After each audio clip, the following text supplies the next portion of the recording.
Bu mana ikkinchi joyimiz. Bu ham yonboshda joylashgan. Bu yerda 6 ta примерно 6 ta odam, 7 ta odamga moslangan. Bunda doskasi bor, proyektlarni ham, proyektorni ham qo'ysa bo'ladi. Tamam, bu yoq ikkinchi kabinet. Bu sal kichikroq. Bu yerda примерно bir 8 ta, 5 ta odam, 6 ta odamga bo'ladi. Bu yer ham mana udobniy doskalar bor. Kiyim qo'yib кондиционер есть и самое главное доска bor.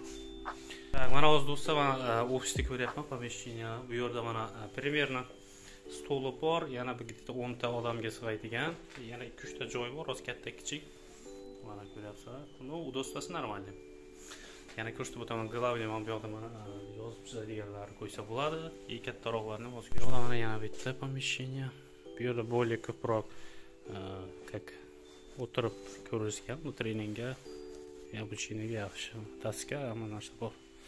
Do'stlar, mana ofislarni ham ko'rsatib o'tdim. Xudo xolasa birinchi kuni nasib bo'lsa uchrashuv kuni bo'ladi. Mana chistosini men Telegram kanalda aytib boraman. Pastda sizga qo'ldiraman. Pastda sizga kirib bemalol vaqtini и boradigan adresni bemalol ko'rsanglar bo'ladi.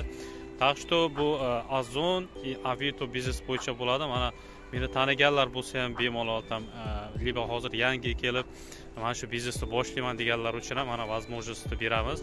2 ta odamga Avitoga, 1 ta odamga Ozonga бесплатный mana shogirdlikka olamiz. Так что pastda silka qoldiraman, pastdagi silkaga kirib bemalol WhatsApp nomerlar bo'ladi, bog'lansangiz bo'ladi. Так что joninglar sog' bo'lsin.